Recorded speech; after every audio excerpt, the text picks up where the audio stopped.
मेरे सपनों की रानी कब आएगी तू, आए रुत मस्तानी कब आएगी तू। अपने रुमानी अंदाज, स्वाभाविक अभिनय और कामयाब फिल्मों के लंबे सिलसिले के बल पर करीब 1.5 दशक तक सिने प्रेमियों के दिलों पर राज करने वाले राजेश खन्ना के रूप में हिंदी सिनेमा को पहला ऐसा सुपरस्टार मिला जिसका जादू चाहने वालों के सिर चढ़कर बोलता था। प्यार दीवाना होता है, मस्ताना होता है। बॉलीवुड में राजेश खन्ना का नाम जब भी लिया जाता है तो दिमाग में एक ऐसे सुपरस्टार की छवि आती है जिसने अपनी जिंदगी अपने शर्तों पर जी, जिसने हिंदी सिनेमा को लंबे समय तक सुपरहिट फिल्में दी। जय जय शिव शंकर, कांटा लगे न कंकर, के प्याला तेरे नाम का पिया। इस अभिनेता की जिंदगी किंवदंतियों से भरी हुई है। हमें तुमसे प्यार कितना ये हम नहीं जानते। कहा जाता है कि जब उनकी सफेद गाड़ी कहीं खड़ी होती थी तो लड़कियों के लिपस्टिक के रंग से उनकी गाड़ी गुलाबी हो जाती थी। लाखों लड़कियां उन्हें खून से लेटर लिखकर उनसे अपने प्यार का इजहार करती थी। यूं ही तुम मुझसे बात करती हो या कोई। उसी खून से लड़कियां राजेश खन्ना के नाम का सिंदूर तक लगाती थी और उनकी कार की धूल को भी अपनी मांग में लगाती थी। ये शाम मस्तानी मदहोश किए जा। कहते हैं जब राजेश खन्ना की पलकें झपकती थी तो लड़कियां सिनेमा घरों में सीटों पर उछल पड़ती थी।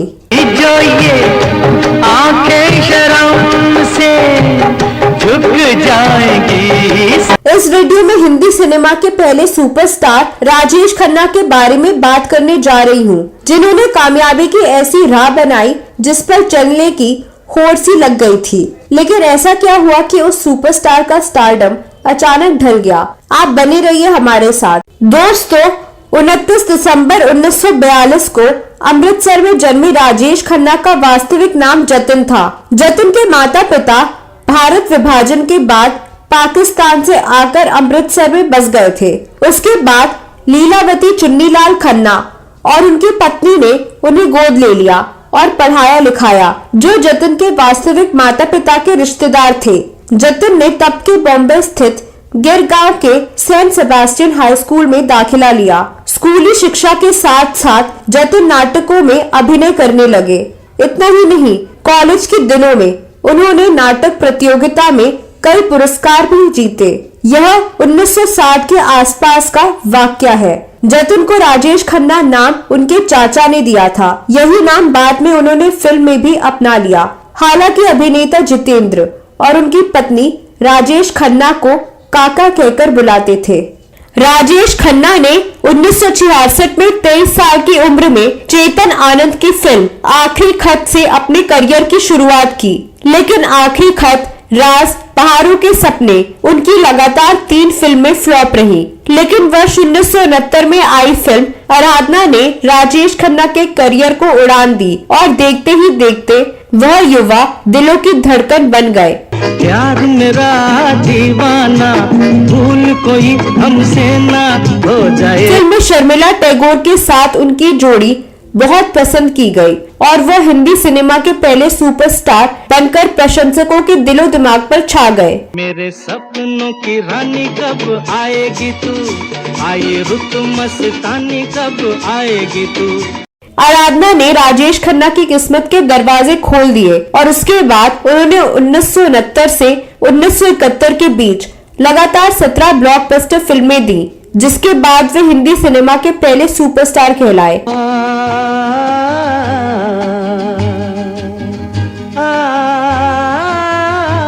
उनका ये रिकॉर्ड आज भी कोई नहीं तोड़ पाया है। वर्ष 1970 में बनी फिल्म सच्चा झूठा के लिए उन्हें पहली बार सर्वश्रेष्ठ अभिनेता का फिल्मफेयर अवार्ड दिया गया। रोज आती हो तुम ख्यालों में जिंदगी। वर्ष 1971 राजेश खन्ना के अभिनय करियर का सबसे यादगार साल रहा। इंसान को दिल दे, जिस्म दे, दिमाग दे, लेकिन ये कमबख्त पेट मत दे। उसे पेट देता तो उसे भूख मत दे, उसे भूख देता तो 2 वक्त की रोटी का इंतजाम करके भेज। उस वर्ष उन्होंने कटी पतंग, आनंद, आन मिलो सजना, महबूब की मेहंदी, हाथी मेरे साथी और अंदाज जैसी सुपरहिट फिल्में दी। 2 रास्ते, दुश्मन, बावर्ची, मेरे जीवन साथी, जोरू का गुलाम, अनुराग, दाग, नमक हराम और हमशक्ल के रूप में हिट फिल्मों के जरिए उन्होंने बॉक्स ऑफिस को कई वर्षों तक गुलजार रखा। गोरा रंग पे न इतना गुमान कर, गोरा रंग 2 दिन में ढल जाएगा। भावपूर्ण दृश्य में राजेश खन्ना के सटीक अभिनय को आज भी याद किया जाता है। आदमी जितना शरीफ होता है उतना ही शैतान भी बन सकता है। मैं इसलिए यहाँ आता हूँ ये देखने के लिए कि मैं कितना बड़ा शैतान बन सकता हूँ। आनंद फिल्म में उनके सशक्त अभिनय को उत्कृष्ट अभिनय का दर्जा हासिल है। एक लाइलाज बीमारी से पीड़ित व्यक्ति के किरदार को राजेश खन्ना ने एक जिंदादिल इंसान के रूप में जीकर कालजयी बना दिया। उन्हें आनंद में यादगार अभिनय के लिए वर्ष 1971 में लगातार दूसरी बार सर्वश्रेष्ठ अभिनेता का फिल्मफेयर अवार्ड दिया गया। जिंदगी और मौत ऊपर वाले के हाथ है जहां पना, उसे ना तो आप बदल सकते हैं ना मैं। हम सब तो रंगमंच की कठपुतलियां हैं जिनकी डोर ऊपर वाले की उंगलियों में बंधी है। कब कौन कैसे उठेगा ये कोई नहीं बता सकता है। 3 साल बाद उन्हें आविष्कार फिल्म के लिए भी यह पुरस्कार प्रदान किया गया। साल 2005 में उन्हें फिल्मफेयर लाइफटाइम अचीवमेंट अवार्ड दिया गया था। यह वह दौर था जब राजेश खन्ना का स्टारडम उनके सर पर चढ़कर बोलता था। काका उस वक्त इंडस्ट्री के हाईएस्ट पेड एक्टर थे। शान और शौकत उनके साथ साथ चलती थी। वह एक शानदार एक्टर तो थे ही, साथ ही वह एक बड़ा दिल भी रखते थे। दोस्तों को वह इतने महंगे तोहफे देते कि हर कोई हैरान रह जाता। वह अपने स्टाफ को भी कभी घर तो कभी कार तोहफे में दे दिया करते थे। राजेश खन्ना के बारे में मशहूर था कि वह अहंकारी थे और सेट पर हमेशा लेट आते थे। उन्होंने कभी किसी भी चीज के लिए अपना लाइफस्टाइल नहीं बदला। वह सेट पर तभी आते थे जब उनका मन करता था। बावजूद इसके प्रोड्यूसर्स और डायरेक्टर उन्हें अपनी फिल्म में कास्ट करने के लिए लाइन लगाते थे। वैसे तो राजेश खन्ना ने अनेक अभिनेत्रियों के साथ फिल्मों में काम किया, लेकिन शर्मिला टैगोर और मुमताज के साथ उनकी जोड़ी खास तौर पर लोकप्रिय हुई। उन्होंने शर्मिला टैगोर के साथ आराधना, सफर, बदनाम, फरिश्ते, छोटी बहू, अमर प्रेम, राजा रानी और आविष्कार में जोड़ी बनाई। आँखों से आंखें मिलती हैं ऐसे बेचैन होके। जबकि 2 रास्ते, बंधन, सच्चा झूठा, दुश्मन, अपना देश, आपकी कसम, रोटी तथा प्रेम कहानी में मुमताज के साथ उनकी जोड़ी बहुत पसंद की गई। मैंने माना हुआ तो दीवाना जुल्म तेरे। मुमताज के साथ हिट फिल्मों की झड़ी के बाद राजेश खन्ना मुमताज को अपना दाया हाथ समझने लगे थे। बन गई हो मेरी सदा के लिए या मुझे यूं ही।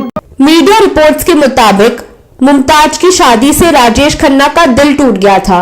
दरअसल अपने करियर के पीक पर पहुंचकर मुमताज ने एनआरआई बिजनेसमैन मयूर माधवानी से शादी कर घर बसा लिया था।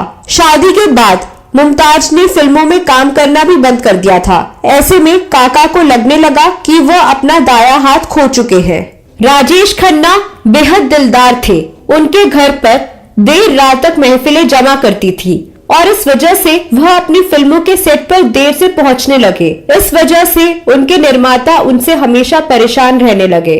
फिर रात को देर देर तक जागना और अपने अनुशासनहीन जीवन शैली की वजह से उनके खूबसूरत चेहरे पर भी फर्क पड़ने लगा। कभी टमाटर की तरह सुर्ख लाल रहने वाला उनका चेहरा निस्तेज सा लगने लगा और करीब 1.5 दशक तक प्रशंसकों के दिलों पर राज करने वाले राजेश खन्ना के करियर में 80 के दशक के बाद उतार शुरू हो गया। वह अपनी स्टारडम संभाल नहीं पाए, लेकिन वह अपनी कामयाबी के पुराने दिनों में ही खोए रहे थे। और 70 के दशक में जब अमिताभ बच्चन का आगाज हुआ तो कामयाबी राजेश खन्ना के हाथ से सरकने लगी। वक्त बदल रहा था। लोग रोमांटिक फिल्मों से बोर होने लगे थे। अमिताभ बच्चन का एंग्री यंग मैन अवतार लोगों को भाने लगा था। ऐसे में लोग राजेश खन्ना की वही पुराने चीर परिचित हाव भाव देखकर उकताने लगे। उसी हिसाब से अगर वह फिल्मों का चुनाव करते तो शायद उनकी कामयाबी की पारी और लंबी चलती, लेकिन वह ऐसा नहीं कर पाए। उनकी पर्सनल लाइफ तो हमेशा विवादों में ही घिरी रही। 1966 से 1972 के दशक में एक फैशन डिजाइनर और अभिनेत्री अंजू महेंद्रू से राजेश खन्ना का प्रेम प्रसंग चर्चा का विषय रहा। अंजू और राजेश खन्ना बचपन के साथी थे। दोनों ने कॉलेज में भी साथ ही पढ़ाई की थी। फिर ये दोस्ती प्यार में बदल गई और दोनों ने लिव इन में रहना शुरू कर दिया। अंजू ने अपना करियर छोड़ राजेश खन्ना के सपनों को पूरा करने में लग गई, लेकिन कुछ समय बाद दोनों के रिश्तों में दरार आ गई। अंजू बहुत खुले विचारों वाली लड़की थी और राजेश खन्ना बेहद ट्रेडिशनल। सफलता के चरम पर पहुंचने के बाद भी राजेश खन्ना अपनी पुरानी विचारधारा को खत्म नहीं कर पाए थे। अक्सर अंजू और राजेश खन्ना के विचारों में मतभेद के चलते लड़ाई हो जाती थी। इस तरह यह रिश्ता टूट गया और अंजू राजेश खन्ना को छोड़कर चली गई। लेकिन अंजू के जाने के बाद वह उनसे बदला लेना चाहते थे। अंजू को सबक सिखाने के लिए राजेश खन्ना ने वर्ष 1973 में खुद से उम्र में काफी छोटी नवोदित अभिनेत्री डिंपल कपाड़िया से विवाह किया और शादी वाले दिन उन्होंने अपनी बारात को अंजू के घर के नीचे से निकलवाया था। बाद में वे 2 बेटियों ट्विंकल और रिंकी के माता पिता बने। डिंपल कपाड़िया के साथ राजेश खन्ना की शादीशुदा जिंदगी ज्यादा खुशहाल नहीं रही थी। दोनों शादी के 11 साल बाद ही एक दूसरे से अलग रहने लगे थे, लेकिन वह अपनी बेटियों से बेहद प्यार किया करते थे। बाद में उन्होंने राजनीति में भी कदम रखा और 1984 से कांग्रेस के लिए प्रचार करना शुरू कर दिया। वर्ष 1991 से 1996 के बीच नई दिल्ली से कांग्रेस के लोकसभा सांसद भी रहे। वर्ष 1994 में उन्होंने खुदाई से अभिनय की नई पारी शुरू की। उसके बाद 1999 में उन्होंने अब लौट चले, 2002 में क्या दिल ने कहा, 2006 में जाना और 2008 में रिलीज हुई वफा में काम किया। इसी दौरान राजेश खन्ना के बंगले आशीर्वाद में 2006 से उनकी live in partner Anita Advani रहने लगी थी। वह 33 साल तक राजेश खन्ना के साथ लिव इन रिलेशन में रही, लेकिन शादी के मुद्दे पर राजेश खन्ना यह कहकर मना करते रहे कि डिंपल से तलाक ले पाना मुश्किल है। अपनी प्रेम कहानियों के अलावा राजेश खन्ना अपने बंगले को लेकर भी सुर्खियों में खूब छाए रहे। उनके बंगले का नाम आशीर्वाद था। यह वही बंगला था जो पहले भूत बंगले के नाम से मशहूर था और राजेंद्र कुमार ने इसे 60,000 में खरीदा था। इसी बंगले में आने के बाद राजेंद्र कुमार की किस्मत चमक गई। ऐसे में काका को भी यह बंगला भा गया। राजेश खन्ना को यह लगने लगा कि उनकी किस्मत भी इस बंगले में शिफ्ट होते चमक जाएगी, और ऐसा हुआ भी। जब राजेश खन्ना इस बंगले में शिफ्ट हुए तो उनकी हर फिल्म हिट होने लगी। काका ने इस बंगले का नाम आशीर्वाद रखा। जब वह डिंपल से शादी करने गए तो उनकी बारात भी इसी बंगले से निकली। वह अपनी दोनों बेटियों ट्विंकल खन्ना और रिंकी खन्ना पर जान छिड़कते थे, और यही वजह थी कि जीवन के आखिरी दिनों में राजेश खन्ना अपनी विशाल संपत्ति बेटियों के नाम पर कर गए थे। राजेश खन्ना करीब 1000 करोड़ की चल अचल संपत्ति के मालिक थे, जिसमें उनका मशहूर बंगला, आशीर्वाद, बैंक खाते और अन्य चल अचल संपत्ति शामिल थी। खास बात यह है कि राजेश खन्ना ने अपनी संपत्ति से पत्नी डिंपल कपाड़िया और live in partner Anita Advani को पूरी तरह से बेदखल कर दिया था। हालांकि अनीता अडवाणी ने उनकी संपत्ति में अपना हिस्सा हासिल करने के लिए कानूनी जंग भी लड़ी, लेकिन उनके हाथ कुछ नहीं आया। तो दोस्तों, यह वीडियो कैसा लगा जरूर बताएं।